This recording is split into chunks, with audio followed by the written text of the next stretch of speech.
que estão no planeta Terra.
O caso Paulo Caetano.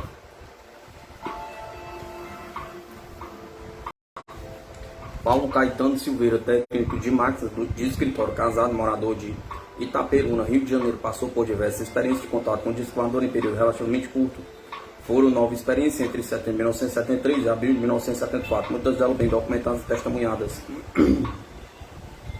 A primeira experiência foi em 23 de setembro de 1971, quando Paulo regressava de Carangola, onde tinha ido a trabalho. Por volta das 19h45, a uns 3 km da cidade de Tombos, notou pelo espelho do retrovisor que era seguido por um corpo luminoso. A distância entre eles foi encurtando até se reduzir a 3 metros.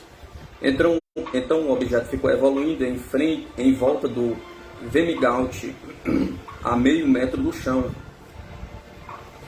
Era um aparelho vermelho de forma elíptica, com uns 3 metros de altura por 2,50 de largura.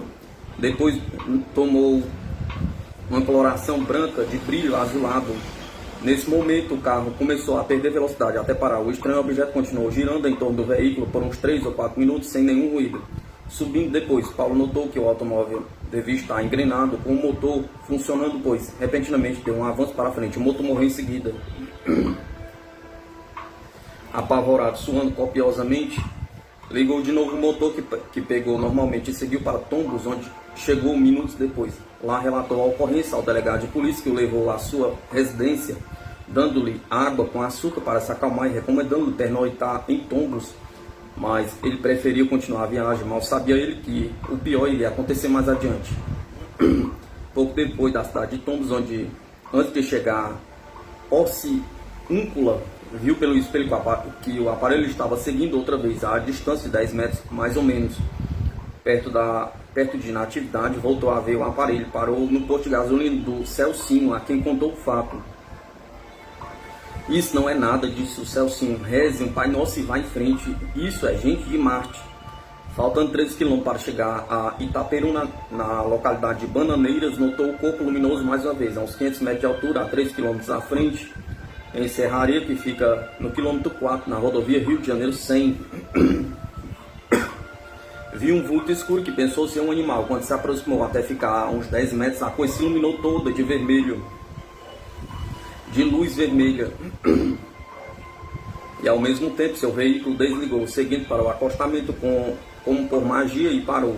Então, enquanto a cor do aparelho mudava do vermelho para o branco, Paulo tentou desesperadamente sair do local, mas o carro não se moveu. Ouviu um assobio agudo vindo do objeto. Uma porta se abriu e dentro foi projetado um facho de luz que o atingiu. Desceram 3 criaturas pequenas que pareciam garotos de 5 a 6 anos, teriam aproximadamente 1 metro de altura e eram iluminados pela claridade irradiada pela porta. Aproximaram-se vagarosamente porque seus movimentos eram lentos e as pernas não dobravam suficientemente, dando a impressão de que flutuavam no ar. Quando chegaram bem perto do automóvel, a porta do carro se abriu sem que alguém a houvesse tocado, e ele mesmo, contra sua vontade, saiu caminhando em direção a entrar na nave, no que foi acompanhado por 2 dos homenzinhos, um de cada lado. Chegando em frente à porta, os 3 foram levados para o interior da nave por uma espécie de pá. Não viu se o outro tripulante entrou no disco. Lá dentro encontrou-se numa sala profusamente iluminada. Ouviu mesmo assobio e a porta se fechou. Por alguns momentos teve a impressão de estar subindo como se estivesse em um elevador muito rápido. Notou que estava envolto por uma faixa de luz amarela oscilante que vinha do teto planal e hexagonal a uns 2,50 acima de sua cabeça. Percebeu que estava sem força para falar e para reagir, mas se sentia perfeitamente consciente. Achou que estava sendo examinado sem que alguém ou alguma coisa material tocasse. No entanto, não viu os olhos e o nariz dos tripulantes, pois o rosto estava coberto por um material cinzento de cor de capacete afunilado que usavam.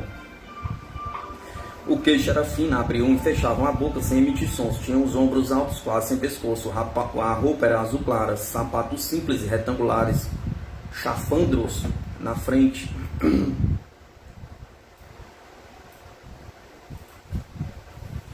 De repente teve a sensação de estar num elevador em uma descida muito rápida e logo ouviu o assobio. Abrindo-se a porta, novamente foi escoltado pelos dois. Quando a pá os colocou no chão, caindo de fraqueza sobre o asfalto, sentiu que ia sendo arrastado alguns metros até ficar ao lado da estrada. Na encosta, desmaiando então. Recuperou os sentidos ainda há tempo de ver o objeto em ascensão oblíqua e lenta até uns 100 metros. Quando acelerando a velocidade, desapareceu rapidamente. Ficou deitado no chão mais uns 10 minutos, ouvindo o barulho de um carro que se aproximava. Ele levantou-se e fez sinal para o carro parar. Ele pediu ao motorista Dr. Crespo que avisasse a polícia. Logo a seguir passou outro veículo, cujos ocupantes o aconselharam a seguir em marcha lenta. Na cidade, Paulo dirigiu-se à delegacia de polícia relatando o fato, sendo depois encaminhado ao SAMU, onde foi atendido pelo seu médico particular, o Dr. Bussadi. Depois daquela noite terrível, Paulo Caetano tornou-se nervoso, irritado, sentindo por vezes escurecimento da vista, calor e ardência nos olhos. Nem bem estava completamente recuperado quando a nova aventura bateu à sua porta, ou melhor, à sua janela. Foi na noite de 10 para 11 de outubro de 1971, 18 dias depois da sua primeira experiência, acordando sobressaltando às 3 horas da madrugada, como por um choque mental, percebeu uma claridade que penetrava através da janela da cozinha. Ele levantou-se para conferir e constatou que havia um disco voador flutuando a meio metro do chão do quintal da sua casa. Ao lado, os homenzinhos apontavam a caixinha em sua direção. Ficaram assim, entreolhando-se durante uns 10 minutos, quando começou a sentir dor de cabeça. E foi só, aparelhos e tripulantes foram embora e ele voltou para a cama, porém não conseguiu dormir naquela noite. No dia 5 de novembro de 1971, Paulo Caetano voltou a ver um disco voador. Foi também na estrada às 20h30, entre Serraria e Bananeiras. O senhor Herbert VP Dias, que o acompanhava, testemunhou a ocorrência, mas os tripulantes não desceram. Na ocasião seguinte, Paulo também estava acompanhado. Seu amigo Ilvo o convidaram para ir à cidade de Natividade de Carangola no dia 17 de novembro de 1971. E quando regressava nas proximidades de Bananeiras, sentiu que o carro não puxava bem e chamou a atenção de Euvídio para o fato. Euvídio simplesmente respondeu que queria dormir. Logo que ele dormiu, novo contato ocorreu. A abdução ocorreu exatamente como da primeira vez. Quando já se encontrava a bordo do objeto, um dos tripulantes pediu por meio de gestos que se deitasse em uma cama com travesseiro presente no local. Como a mesa era muito pequena, ele ficou com as pernas penduradas. Surgiu um aparelho que prendeu seus dois braços. Em seguida, ele sentiu uma incisão no cotovelo, onde aparentemente seu sangue era coletado. Após isso, o ferimento foi lavado e secado através de ar quente. Em seguida, lhe mostraram dois painéis. Um deles representava o traçado de uma cidade semelhante a Itaperuna. Outro representava a explosão de uma bomba atômica. Trouxeram-no de volta à estrada, mas não sabe como chegou a Itaperuna. Só se lembra de estar com o corpo pesado e ter sido amparado pelo amigo Euvídio. Euvídio apresenta um depoimento um pouco diferente do de Paulo. Ele disse que próximo a Bananeiras, Paulo Caetano começou a mostrar sinais de nervosismo, dizendo que estava sendo acompanhado por um disco voador, quando na realidade eram seguidos por um ônibus a razoável distância. Pouco depois, Paulo começou a diminuir a marcha, o automóvel parando. Ele não percebeu quando o amigo desceu do carro, nem sabe como foi que a porta se abriu, mas viu caído no chão atrás do veículo, meio inconsciente, teve muita dificuldade em colocá-lo de pé. Eles acabaram indo para Itaperuna de ônibus, onde foi atendido pelo Dr. Humberto Campos de Souza, que constatou ferimento e manchas hipercrômicas na região do cotovelo. O enfermeiro disse que essas manchas cheiravam a queimado. O médico estranhou que o paciente, durante o exame, lhe perguntasse o nome, pois eles já se conheciam há tempos. A polícia foi comunicado, o automóvel que havia ficado na estrada foi removido. Seu quarto contato com alienígenas ocorreu em 5 de dezembro de 1971. Paulo estava perto da ponte de Carangola, quando avistou um disco voador que dele se aproximou até ficar a uma distância de 20 metros. Parou o carro, saiu e percebeu a porta dele percebeu a porta da nave abrir-se. Dois tripulantes, um na porta, outro na cabine, faziam-lhe sinais, como nas outras vezes. Subiu, levado pela pá, e foi convidado a sentar-se no banquinho. Os dois pilotos de pé falaram em espanhol, porém sem qualquer movimento de lábios. Era como se estivesse ouvindo uma gravação. Disseram-lhe que estava ali em missão de paz, preparando a gente para entrar em contato com eles. No dia 19 de dezembro de 1971, Paulo Caetano estava novamente às voltas com discos voadores. Dirigiu seu carro à noite na estrada, quando viu a 2 km do sítio do Sr. Herbert um disco parado acima dos morros. Ele saiu do veículo e se aproximou a pé até uma distância de 100 metros. Então o aparelho se movimentou em sua direção, evoluindo acima de sua cabeça. Durante uns 2 minutos, viu-se envolvido por um facho luminoso. Em dado momento, a nave deu uma guinada para o lado, e então ele sentiu-se suspenso no ar, a uns 20 centímetros acima do chão, retornando logo em seguida. Assim que a nave se afastou, voltando a Itaperuna, soube do alvoroço geral causado pela aparição de estranhos objetos nos céus das cidades. Nos dias 15 e 16 de novembro de 1971, Paulo Caetano bateu 6 fotos de um disco voador, conseguindo aproveitar 3 delas, apesar de terem sido obtidas à noite. No dia 26 de fevereiro de 1972, voltou a fotografar um objeto luminoso. Desta vez bateu 12 chapas em 10 minutos de observação. A ocorrência deu-se à noite na estrada de terra batida, continuação da Avenida Itaperuna, a 3 km, além da fábrica Leite Glória Limitada, e a uma distância de 200 ou 250 metros. Casos na região sudeste. Em 24 de novembro de 1970 ocorreu uma grande onda de aparecimento de OVNIs nos estados do Rio de Janeiro, São Paulo e Minas Gerais. O fato foi testemunhado por centenas de pessoas em várias cidades e foi noticiado por dias seguidos nos jornais impressos e confirmados pela Força Aérea Brasileira. Além da cidade do Rio de Janeiro, que concentrou a maior parte dos casos, houveram no mesmo horário avistamentos em Caconde, São Paulo, Belo Horizonte, Varginha, Adrelândia, Bicas e Sete Lagoas, em Minas Gerais, e na região do Rio Pomba, no estado do Rio de Janeiro. Os primeiros avistamentos ocorreram por volta das 16h45 na região de Barra Mansa, a oeste do estado do Rio de Janeiro. Na ocasião, várias pessoas observaram um objeto luminoso cruzando o centro da cidade, publicado no Jornal do Brasil do Rio de Janeiro, em 28 de novembro de 1970. Pouco depois, às 19 horas, o objeto foi observado na região do Rio Pomba, na cidade de Miracema, Santo Antônio de Pádua e Itaucara, já próximo ao Rio Paraíba do Sul, publicado no Jornal do Brasil, Rio de Janeiro, 28 de novembro de 1970. Na sequência, os avistamentos vão se sucedendo a partir do norte do estado até chegar ao Rio de Janeiro. Por volta das 19 horas, o objeto foi observado no quilômetro 14 da rodovia Rio Petrópolis por um professor de matemática e desenhista da Montreal Engenharia. Ele descreveu o objeto como uma espécie de farol a 400 metros de altitude que vinha em linha reta e passou por cima de seu carro. Ao redor do objeto havia uma espécie de luminosidade clara, lembrando lâmpadas de mercúrio, e era silencioso. Mais tarde, quando chegou em casa, relatou o fato à sua esposa e ao seu filho, que afirmaram também ter visto o objeto. Jornal do Brasil, Rio de Janeiro, 1970.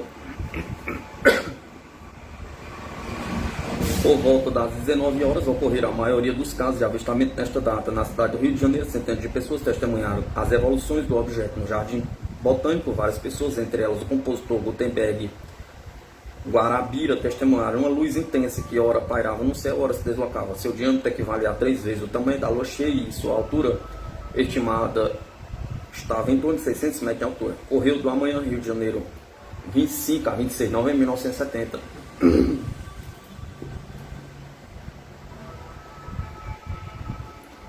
Pouco depois, o objeto foi observado sobre a região da Lagoa Rodrigo de Freitas. Foi descrito como uma luz intensa que foi esmaecendo até tornar-se um objeto fosco. Numerosos veículos que passaram pela região pararam e seus ocupantes ficaram a observar o estranho objeto. Vários moradores da região também estavam acompanhando o objeto das janelas de seus apartamentos. Da praia de Ipanema, várias pessoas também avistaram o objeto. O maitre Astrogildo Santos, do restaurante Barril 1800, e mais 15 pessoas presentes no local observaram o objeto luminoso que vinha em direção ao mar. Ele também foi descrito como uma forte luz azulada. O objeto deslocou-se lentamente em direção a uma ilha, onde acelerou e desapareceu repentinamente. Correio do Amanhã, Rio de Janeiro, 26 de novembro de 1970. No horário deste avistamento ocorria uma operação de treinamento da Força Aérea Brasileira a partir da base aérea de Santa Cruz. O instrutor do Esquadrão de Reconhecimento Aéreo confirmou à imprensa que no momento do treinamento os militares envolvidos observaram um enorme objeto ovalado a aproximadamente 1.000 metros de altitude sobre um morro que separa Campo Grande do Recreio dos Bandeirantes. O instrutor declarou ao jornal que o objeto era muito estranho, emitindo forte luminosidade e realizando manobras erráticas pelo céu em alta velocidade. Segundo ele, em dado momento o OVNI aproximou-se de uma aeronave NAT-6 pilotado pelo tenente Wellington Runivan, que nada viu. Em solo, militares na base observaram o objeto. Os tenentes Mendes e Povoa e mais 20 soldados observaram o objeto. Curiosamente, o seu comandante da base, Coronel Moura, observou um objeto semelhante no mesmo dia e horário em Campos, onde se encontrava. Jornal do Brasil, Rio de Janeiro, 26 de novembro de 1970. No mesmo horário, às 19h10, ocorreu um avistamento em Caconde, São Paulo, tendo como testemunhas sócios do Rotary Club, que participaram de um jantar em um hotel da cidade. Todos descreveram um objeto luminoso, lento e silencioso, que dirigia-se em direção a Minas Gerais. Em Minas Gerais, os avistamentos ocorreram em várias cidades. Em Belo Horizonte, houveram avistamentos por volta das 19h30. O jornal do Estado de São Paulo, 25 de novembro de 1970. Em Adrelândia, o avistamento ocorreu por volta das 19 horas. Com várias pessoas observando um objeto circular. Em Bicas, o avistamento deu-se às 19h15. Várias pessoas observaram um objeto circular luminoso sobre a cidade. Em Varginha, o objeto aconteceu por volta... O avistamento aconteceu por volta das 19 horas, quando centenas de pessoas na cidade avistaram um objeto emitindo luz intensa passar muito próximo a um prédio de 3 andares. Posteriormente houveram relatos semelhantes na rodovia Fernão Dias e nas cidades de Campanha e Lavras. Dentro desta onda, talvez o avistamento mais interessante seja ocorrido em Sete Lagoas por volta das 3 horas da madrugada. Dona Maria Gonzalez Silveira percebeu uma luminosidade pela janela. Curiosa foi verificar o que estava causando aquela luz. Ao chegar na janela, observou um objeto em forma de discorde suspenso no ar. Ele tinha aproximadamente 6 metros de diâmetro e era circundado por anéis de diversas tonalidades. O estranho objeto subiu, emitindo um ruído abafado. As luzes que o rodeavam passaram a girar em alta velocidade. Pouco depois, o objeto sumiu. No dia seguinte, descobriu-se uma estranha marca em seu quintal, onde a grama estava queimada e onde havia um cheiro diferente. Centenas de pessoas da região estiveram no local para ver a estranha marca.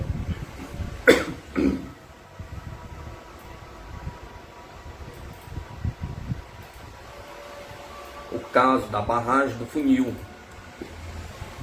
Em 1970 ocorreu um impressionante caso ufológico com efeitos fisiológicos verificados na testemunha. No começo da noite de 30 de agosto, o guarda Almiro Martins de Freitas foi surpreendido por um objeto em forma de charuto, com aproximadamente 20 metros de comprimento que o cegou, após a testemunha ter disparado 2 vezes contra o objeto. O protagonista do caso, Almiro Martins de Freitas, foi membro da divisão de instrução de voo na Escola da Aeronáutica durante 3 anos, 1956 a 1959. Por ter se casado cedo, foi obrigado a deixar os estudos de lado e trabalhar para sustentar sua casa. Na ocasião do contato, ele era guarda da represa do Funil, em Resende, Rio de Janeiro, a 160 quilômetros do Rio de Janeiro. Fazia apenas 4 meses que ele exercia essa função e, como sempre, cumpria seu dever à risca. A testemunha iniciou seu turno no começo da noite, juntamente com outros 10 colegas que foram deixados em suas respectivas posições. Como sempre, Almiro, após render seu colega, foi inspecionar os outros pontos que compreendiam sua área. Caminhando, ele foi até o Rio Paraíba, seguindo depois até os transformadores e de lá seguiu até a encosta do barranco ao lado da estrada que conduz à crista da barragem. Este barranco fica a 10 metros acima do nível da subestação. Ao terminar esta primeira ronda, ele retornou à subestação e ligou para a casa de força, identificando-se ao operador de lá. Devido ao frio e ao horário 21h36, ele resolveu tomar um café ali mesmo. Após isso, acendeu o cigarro e inspecionou os transformadores. Retornando para a subestação, tomou mais café e acendeu outro cigarro, terminando de fumá-lo já do lado de fora, perto da janela. Logo após, o guarda passou por trás da subestação, no caminho entre ela e a barraca onde se guardava algumas roupas e equipamentos. Chegando neste local, ele ouviu alguns estouros nos transformadores e algumas faíscas que caíam no chão. Esse tipo de fenômeno já havia acontecido antes. Almir não deu muita atenção ao fato. Ele então conferiu o interior da barraca e retornou à subestação, onde acendeu um terceiro cigarro. Na sequência, ele seguiu em direção ao Rio Paraíba e de lá seguiu para a estrada, olhando na direção da casa de força. Foi quando escutou um novo estouro diferente dos outros que já havia ouvido. Desta vez ele era bem mais intenso. As lâmpadas de mercúrio que iluminavam o local piscaram momentaneamente. Devido à estranheza do fato, ele verificou com um olhar a casa de força, a crista da barragem, a estrada do Paiol. Nada de anormal havia notado até então. Ao olhar novamente para a crista da barragem, ele percebeu uma fileira de luzes de cores diferentes a uma distância de 60 metros. Estas luzes piscavam de maneira uniforme, todas ora mais fortes, ora mais fracas. O guarda resolveu então aproximar-se mais um pouco, passando a barraca e o prédio da subestação. Ele caminhou adiante, sentindo como se seus olhos estivessem atraídos pela luz. Ao chegar próximo ao local, ele percebeu que as luzes pertenciam a um objeto sólido suspenso acima do barranco, temendo algum tipo de sabotagem no dique por parte de forças subversivas. Era a época do regime militar. Ele resolveu enfrentar o que quer que fosse aquilo. Ele corajosamente aproximou-se um pouco mais do objeto, rastejando. Com isso, pode perceber maiores detalhes, descrevendo depois um objeto com 15 escotilhas retangulares de aproximadamente 1 metro de comprimento por 80 centímetros de altura, com 4 cantos curvilíneos. Almir chegou a aproximadamente 5 metros de distância deste objeto. Sacou sua arma e deu o primeiro tiro. Ele não ouviu o ricochete da bala, porém as luzes do objeto aceleraram a oscilação de suas luzes, que tornaram-se mais intensas. Logo depois ele disparou um segundo tiro e houve um novo aumento na oscilação das luzes. Além da variação luminosa, o objeto emitiu um ruído intenso e ensurdecedor. Quando Almir ia atirar pela terceira vez, o objeto emitiu um faixe de luz que saiu de um ponto à esquerda do aparelho. Esse faixe de luz era tão intenso que Almir precisou fechar os olhos. No mesmo instante, ele sentiu que seu corpo foi invadido por uma forte onda de calor, seguida por uma dormência generalizada, uma espécie de formigamento. Ele estava com o braço estendido e não conseguiu abaixá-lo porque estava paralisado e endurecido. Em seguida sentiu uma onda refrescante da cabeça aos pés. Seu corpo estava todo banhado em suor. Ele então conseguiu recobrar os movimentos, primeiro da cabeça e dos braços, depois dos pés e por fim abriu os olhos, constatando que estava cego. Considerando sua localização, ele achou prudente não caminhar muito longe, pois poderia cair nos transformadores ou mesmo no Rio Paraíba. Ele então gritou por socorro. Pouco depois surgiu um carro com outros guardas da represa que o levaram com dificuldade para o carro. Almir foi levado para as cidades de Itatiaia e Resende em busca de um médico especialista de plantão que pudesse atendê-lo. Como nenhum foi encontrado, Almir foi levado novamente à sede da represa, onde passou o resto da noite. No dia seguinte, ele foi novamente levado à cidade em busca de tratamento. Ainda estava com dificuldade de locomoção, cegueira e problemas de audição. No dia 1º de setembro, foi levado para o Rio de Janeiro, onde primeiramente prestou depoimento no Serviço Especial de Segurança e Vigilância. Ali ele almoçou com grande dificuldade, pois ainda estava cego e não sentia cheiro nem sabor algum. Curiosamente, ele se sentia muito leve e se segurava em móveis próximos, numa aparente sensação de desequilíbrio. Mais tarde, ele prestou depoimento no Ministério da Aeronáutica e depois por telefone ao comando da 4ª Zona Aérea de São Paulo, para o Cione, para onde foi encaminhado uma cópia do relatório.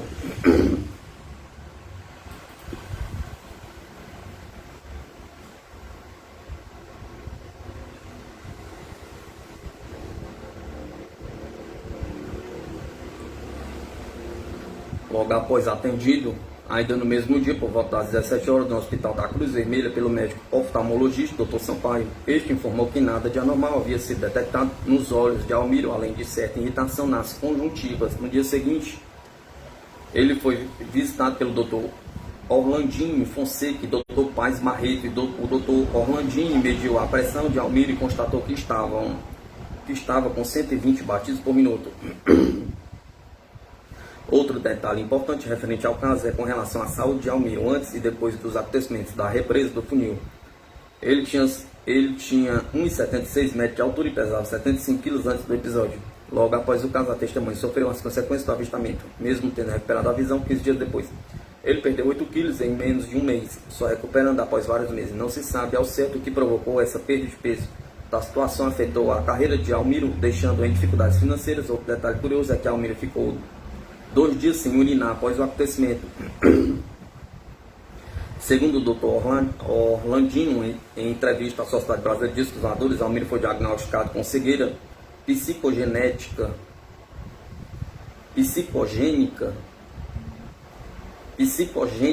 motivada por choque traumático. Todos os exames de laboratório foram normais, inclusive o eletrocefalograma.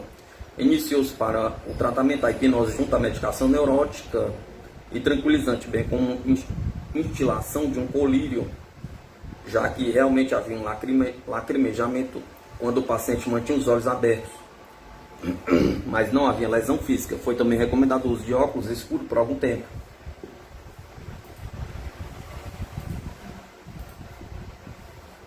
O caso do bezerro arrebatado. O pesquisador José Victor Soares, elemento de destaque do GIPOVNI, uma sociedade gaúcha de pesquisa discóloga, já é conhecido dos nossos leitores através de trabalhos publicados em boletins anteriores. O presente relato se destaca pela rapidez do caso, pela originalidade e meticulosidade da colheita dos dados e da dificuldade da pesquisa. Sobre a parte principal implicada no caso, um terneiro, explica o pesquisador gaúcho, poderá usar-se o nome terneiro ou bezerro porque possui apenas um mês de idade. O fato se deu em fim de outubro entre 25 e 31 de 1970, na estância gaúcha Palma Velha, na propriedade do senhor Idelfonso Loutinho, localizada a 18 km da cidade de Alegrete, no primeiro distrito. Houve 2 protagonistas, pai e filho, ambos posteiros, encarregados de cuidar do gado em certo setor oposto da fazenda. O pai, senhor Pedro Trajano Machado, vivo com 66 anos de idade, apenas alfabetizado, enquanto seu filho Eurípides de Jesus Trindade Machado, de 23 anos, é solteiro e analfabeto. Embora humilde, a casa só distasse 150 a 200 metros do local, onde se verificam os fatos que narraremos. Lá se encontrava, na ocasião, uma das filhas do senhor Pedro, que entretanto nada chegou a presenciar. Um outro caso, e filhos de idade maior também, moradores do local, estavam ausentes no momento da ocorrência. Era aproximadamente 16 horas e os 2 pais e filhos estavam ocupados aplicando medicamentos em 18 cabeças de gado que acabavam de prender no curral. Acabavam de separar uma vaca de cor vermelha, raça Jersey, que tinha um terneiro bezerro de cerca de um mês, com 20 kg aproximadamente. Amarrada a vaca em local separado do curral onde estavam os outros animais, ficou com o bezerro solto e distanciou-se uns 5 metros da mãe. Continuando o tratamento, notaram Pedro e Eurípides que os animais se tornaram inquietos, o que não me impressionou de começo, visto que se tratava de gado arredio, pouco acostumado a curral. A inquietude, aliás, acentuou-se na vaca amarrada, que começou a mugir insistentemente, voltando-se repetidamente para olhar o filhote. Ao lado, o senhor Pedro voltou-se para observar o bezerro, que a essa altura também estava berrando, e verificou que o animal se encontrava suspenso no ar, a cerca de 1 metro do chão, na posição normal, com os pés voltados para baixo, chamando então imediatamente a atenção do seu filho. Ambos passaram a observar que o bezerro estranhamente ia se deslocando paralelamente ao solo, a altura aproximada de 1 metro, na posição citada, e berrando enquanto se afastava em direção ao campo aberto.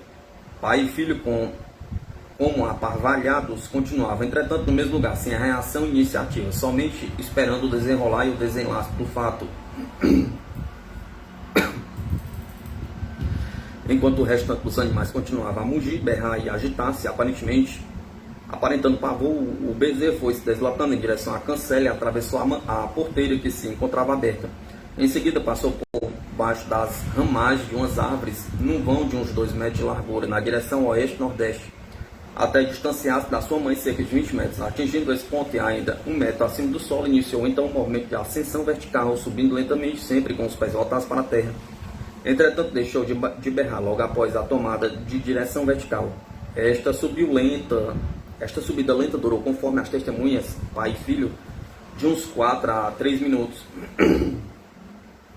Quando a altura bem inferior às das nuvens tornou-se invisível.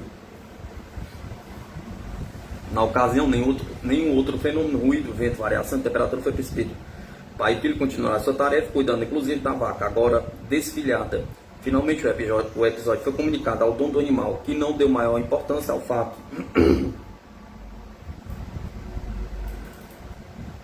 No dia 28 de outubro, ainda abalado, o senhor Pedro procurou seu velho amigo, o senhor Miguel Carvalho, há muitos anos encarregado da ilha, localidade bem junto à cidade de Alegrete. Desabafou-se, confessando que não sabia o que pensar sobre aquilo que presenciara. Embora ocorrido este fato em outubro de 1970, somente em fim de janeiro de 1971 chegou aos ouvidos do pesquisador, o senhor Victor Soares, por meio do senhor Luiz Carlos dos Santos Lopes, genro de um amigo. A pesquisa foi realizada em duas etapas. A primeira no dia 28 de março de 1971, presente o senhor Victor, o senhor Adão Bastos, o senhor Luiz Carlos dos Santos Lopes. E a segunda em 30 de março de 1971, presente o colaborador, o senhor Adalberto Alves da Rosa, todos residentes em Alegrete. A idoneidade das testemunhas que residem na estância há cerca de 6 anos foi atestada por conhecidos de longa data. Trata-se de pessoas de vida modesta e ambiente limitado, que não tinham, portanto, necessidade de autopromoção. São pessoas calmas e de poucas palavras, que se externam sem exageros nem entusiasmos. O relato foi conseguido a muito custo e com relutância, portanto, as testemunhas não desejam divagar em explicações. Instados a dar outras informações sobre eventuais fenômenos voadores ou luminosos, o senhor Pedro e seu filho informaram que, em várias ocasiões, inclusive na época desse acontecimento, observaram de noite luzes de cor vermelha que se acendiam e se apagavam, estrelas que ora se moviam no céu, ora paravam, fazendo até cambalhotas isolados ou em grupo de 3. Relata o senhor Victor Soares que a cerca de 120 metros do local de uma linha elétrica de alta tensão da usina elétrica Oswaldo Aranha, que vai da cidade de São Francisco de Assis até a cidade de Alegrete, o bezerro viajou paralelamente à rede, no sentido de Alegrete para São Francisco. Na fazenda informaram que não foram encontrados vestígios do bezerro. Em sua carta de 3 de abril de 1971, o senhor Victor Soares deixa entrever que houve outros arrebatamentos na região vizinha de Uruguai, norte da Argentina e estado do Rio Grande do Sul. É pena que nenhum destes fatos tenha chegado ao conhecimento da Sociedade Brasileira de Voadores. O caso Lake Aten.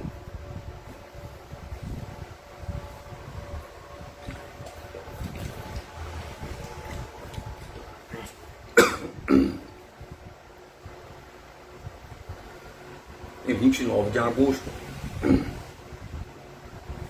de 1970 ocorreu um interessante caso ufológico a oeste de Lake Aten, 40 km noroeste de Gutenberg, Suécia. Neste local e data foi encontrada uma estranha marca em um jardim de uma pequena fazenda de propriedade de Richard Johnson, próxima à região de Lake Andes, na Suécia. A marca corresponde a outras marcas de pousos de UFOs encontradas pelo mundo inteiro. Na noite anterior ao surgimento das marcas, havia pessoas na região que observaram uma estranha luz avermelhada sobrevoando a região. O objeto tinha um tamanho comparável ao de uma lua cheia. Eu não vi ou ouvi nada. Veja que eu fui para a cama às 21 horas, mas meu quarto fica do lado oposto da casa. Eu não fiquei particularmente incomodado com o incidente, mas ele foi interessante para as pessoas da região. Todos que estiveram lá cuidaram para não destruir nada.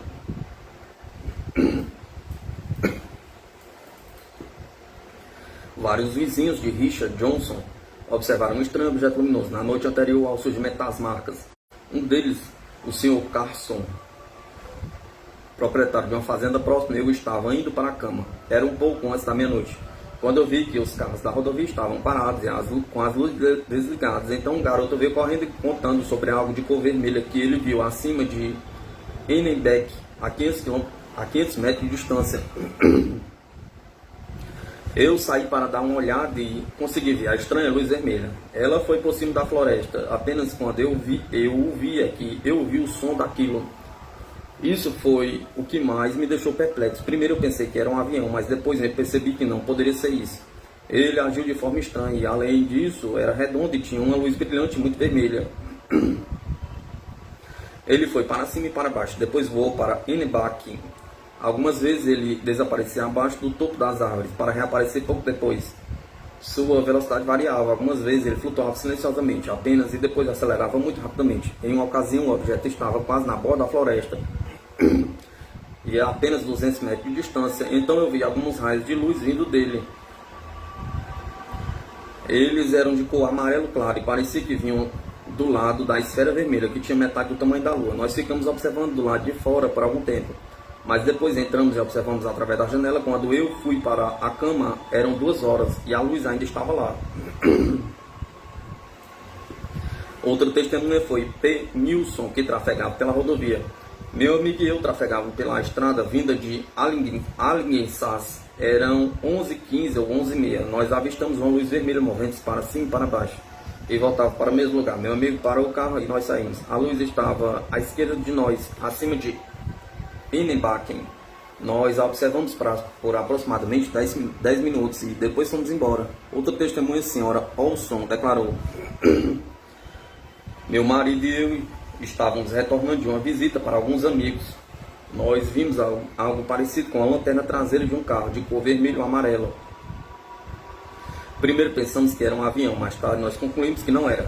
Nós olhamos isso por uns 3 ou 4 minutos. Era por volta das 12h25 da madrugada. A senhora Aronson, por sua vez, declarou: pouco antes das 11h30, eu vi juntar um amigo com uma bola iluminada, brilhante, bem em cima do topo das árvores. Primeiro eu pensei que era a luz, mas ele era vermelho e muito brilhante. Todos estes testemunhos estavam a leste e Ennenbeck, ao norte de Ennenbach.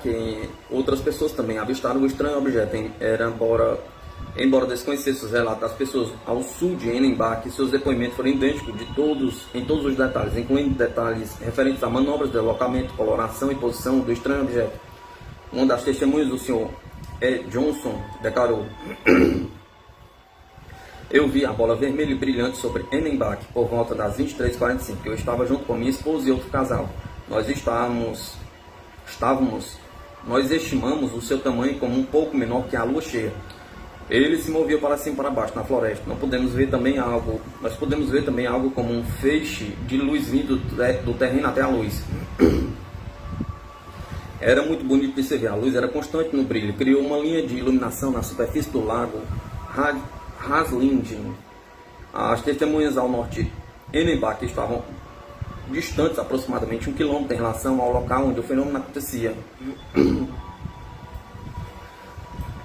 Pouco depois da meia-noite, o Sr.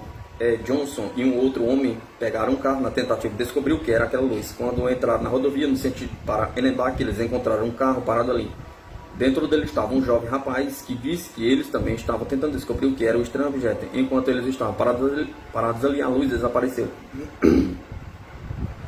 O Sr. Johnson e seu amigo pensaram que era algo em Ennenbach usando um balão ou algo do tipo. Então eles resolveram voltar para casa. Depois de chegar em casa, eles puderam observar o estranho objeto novamente por volta das 1h da madrugada. Eles se cansaram de observá-lo e foram dormir. A leste e oeste de Ennenbach também houveram testemunhas e descreveram basicamente as mesmas coisas. Na manhã seguinte, um jardim da fazenda de Richard Johnson foi encontrado uma marca triangular.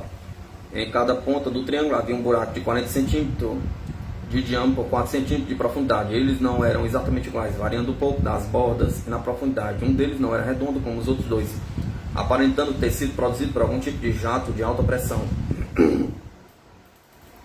O caso logo virou notícia na região e um grupo de ufólogos de Gothenburg Information Center estiveram no local investigando os fatos. O grupo entrevistou testemunhas e coletou amostra de dentro da marca encontrada e amostra de controle fora do círculo.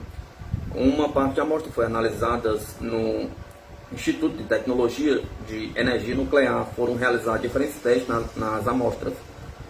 Amostras do solo foram analisadas através de um Hewlett-Packard Multi-Channel Analyzer. Este instrumento permite leitura do espectro de radiação gama. Através destes testes, percebeu-se que a atmosfera de referência não havia leitura de radiação gama. Nas amostras obtidas dentro da marca havia 660 keV de radiação presentes na própria amostra, que não alterou-se nas semanas seguintes após o primeiro teste.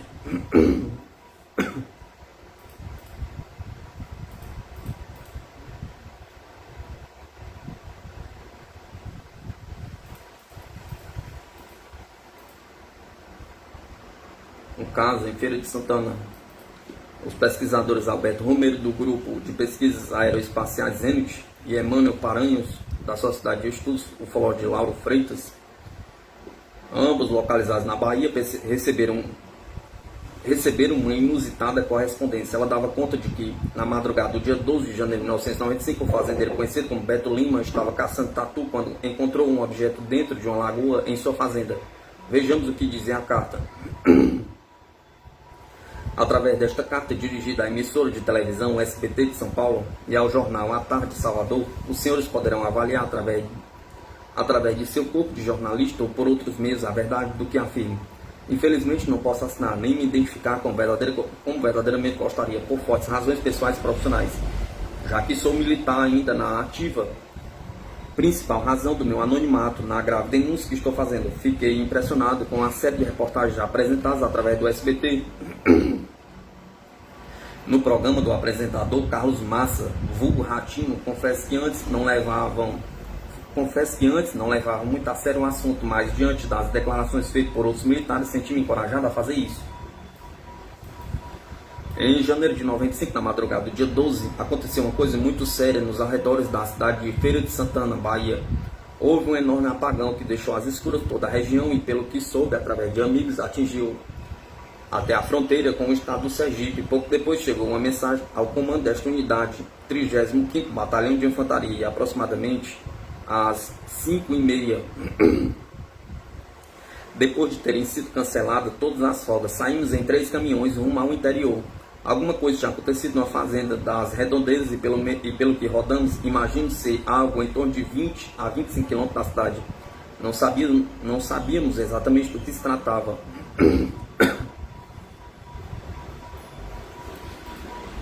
Quando chegamos lá, pensamos que tivesse sido um rebate falso, já que tudo estava calmo, não havia fumaça que indicasse um grande incêndio do pasto ou a queda de um avião, nem curiosos.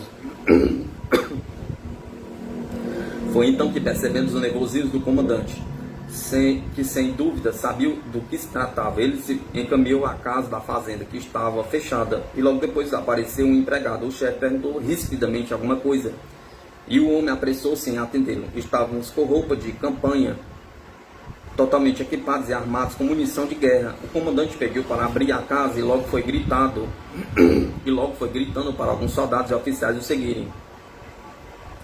Vasculharam rapidamente toda a residência, logo saíram carregando o que à primeira vista pareceu-me um bicho preguiça, que se debatia debilmente nos braços que o seguravam. Estranhando a expressão de pavor ou nojo do soldado, atrás dele outro carregava o que parecia uma criança de 6 ou 7 anos, bem franzina, possivelmente morta. Ambos os corpos foram rapidamente colocados na carroceria de um dos caminhões, assim como alguns pedaços de metal brilhante. Quando ia sendo colocados os corpos em saco de lona plástica, um dos soldados fez o sinal da cruz e, junto com um palavrão, exclamou: "São bichos do outro mundo." Então me aproximei e um companheiro, visivelmente nervoso, sinalizou, apontando seu fuzil para as criaturas. Arrepiei-me todo, nunca tinha visto nada igual. O preguiça gemia e se contorcia, procurando ajuda, já que estava bastante ferido, e assim de perto dava para ver que não era um bicho preguiça coisa nenhuma. "Mas cadê a coragem para tocá-lo?" perguntava. O outro era, a meu ver, mais assustador, porque seu rosto parecia mais ou menos como o de uma criança recém-nascida ou coisa assim, mas era diferente, chegando a lembrar esses que morrem de fome com os olhos muito grandes. Entretanto, era grande demais para ser recém-nascido, já que media, pelos meus cálculos, perto de 1 metro. Não pude seguir observando, porque o comandante chamou a todos, menos 2 que ficaram guardando os corpos, para irmos até uma lagoa próxima, onde vimos algo parecido com um pequeno carro, parcialmente afundado junto à margem. Então puxamos para fora, o que foi fácil demais, porque era muito leve. Quase não nos atrevíamos a falar, e nossa comunicação era silenciosa, através de gestos. Nesse instante chegaram 2 veículos e vários indivíduos à paisana, junto com 2 ou 3 oficiais da marinha, não me lembro bem, e se reuniram separadamente com o nosso comandante. Alguém cochichou que era do SERIMAR, Serviço Secreto da Marinha, ou CENIMAR, Centro de Informações da Marinha. e acabaram tomando conta da operação. Pelo menos foi o que me pareceu. O objeto foi carregado em outro caminhão, onde também subiram 2 dos que estavam apaisando e um dos oficiais da Marinha.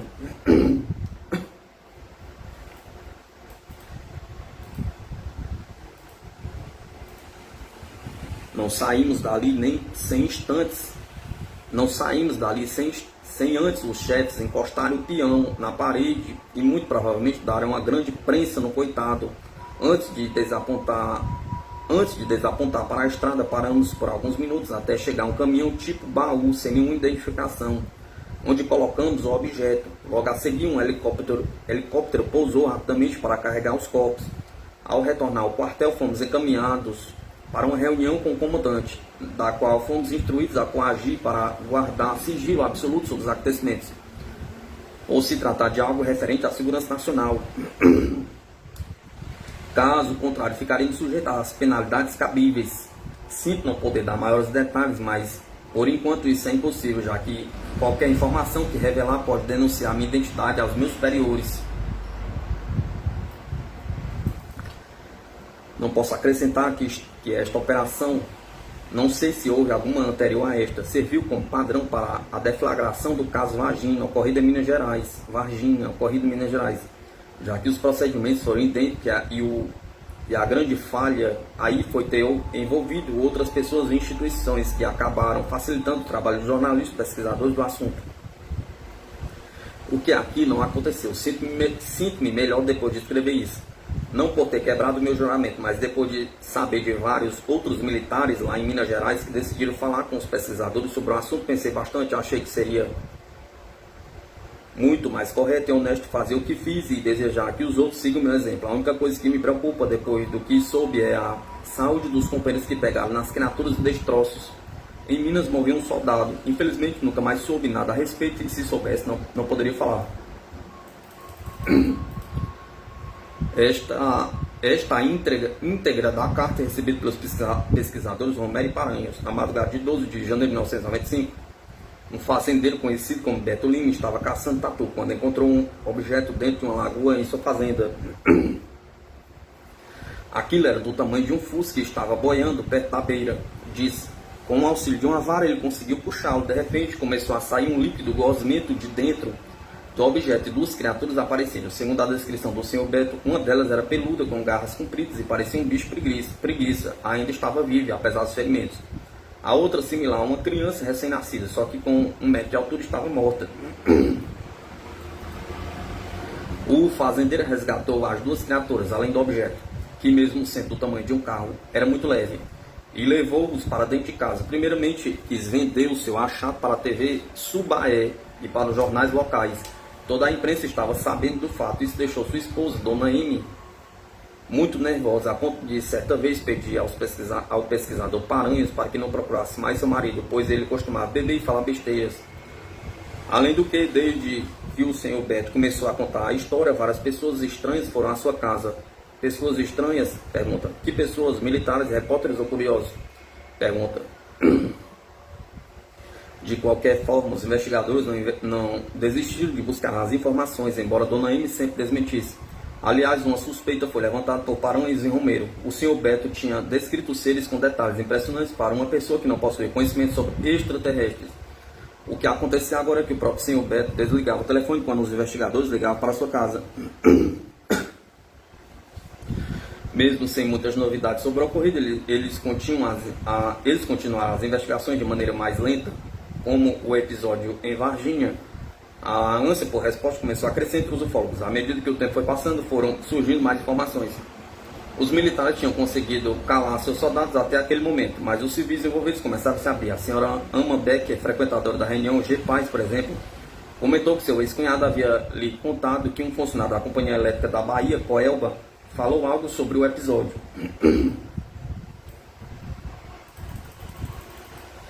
Disse que verificava uma rede elétrica danificada por causa de um blackout na madrugada do dia 12 de janeiro de 1995, quando avistou 3 caminhões do Exército saírem do quartel do 35º Batalhão de Infantaria, como mencionado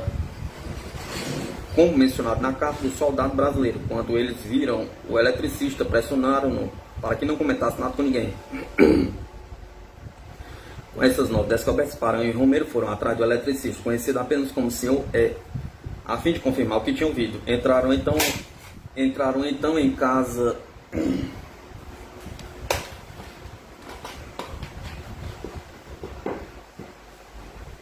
Entraram então em contato com ele e marcaram um horário para o encontro.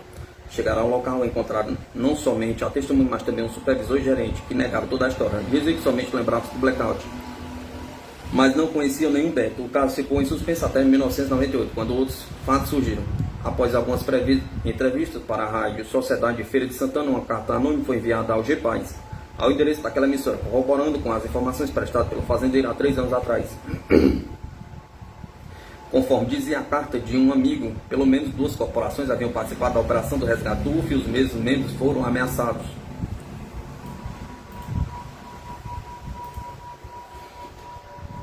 Ao ler, os investigadores decidiram procurar novamente o Sr. Beto. Este tentou confundi-los, dizendo que o Beto que o procurava era outro, um tal de Paulo Humberto. Vendo que não tinha acreditado nessa nova versão, o senhor finalmente cedeu e desabafou. Por ser um sargento reformado, disse que recebia ameaças constantes de oficiais da Marinha Brasileira.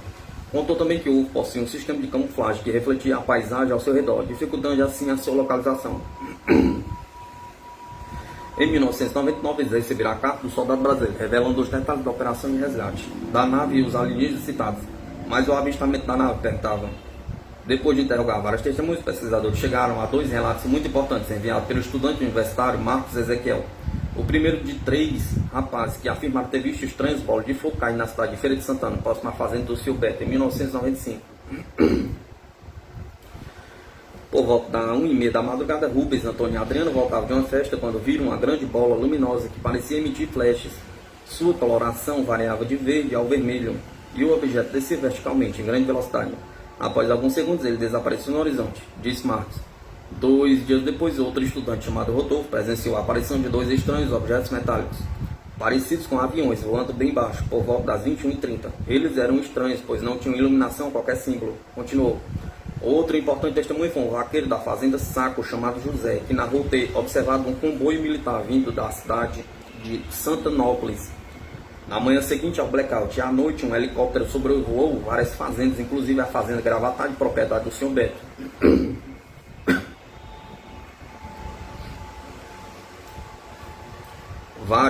Vários dos testemunhos recolhidos pelos pesquisadores mostraram uma movimentação incomum de helicópteros e comboios militares por pequenas cidades no interior da Bahia.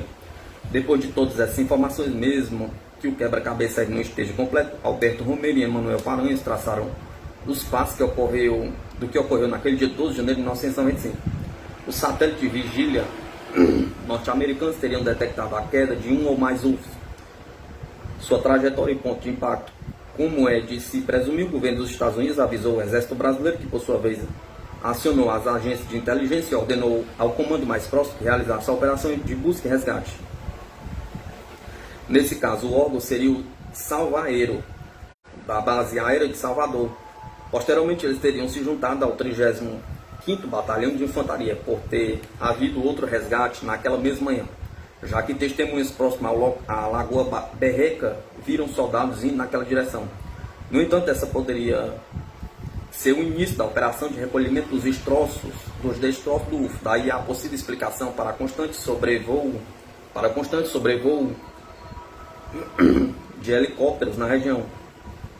Já as 2 criaturas teriam sido encontradas na Lagoa Genipapinho, na fazenda Gravatar, e Beto teria dado falsas informações para que os ufólogos pensassem que tudo tinha ocorrido na fazenda de Humberto, na Lagoa Berreca.